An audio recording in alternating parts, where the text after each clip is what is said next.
Retour en France et c'est l'année des records pour les douanes françaises. La ministre de l'Action publique et des comptes publics, Amélie de Montchalin, l'affirme: contre les trafics, la mobilisation a été totale en 2025.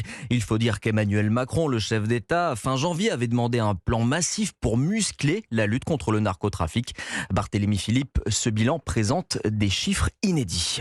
Oui, le trafic de drogue d'abord, cannabis, cocaïne, près de 110 tonnes de stupéfiants ont été saisies sur le territoire national par les douanes pour un montant de plus de 2 milliards d'euros.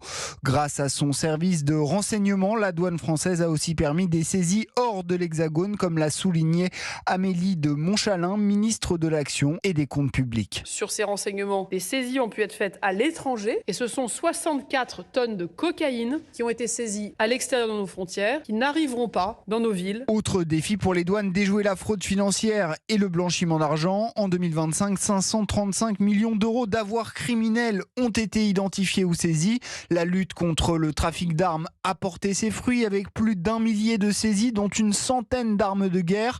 Enfin, les douanes ont contrecarré le trafic de tabac. Près de 550 tonnes de tabac de contrebande ont été saisies pour un montant de 190 millions d'euros. Barthélémy Philippe du service économie de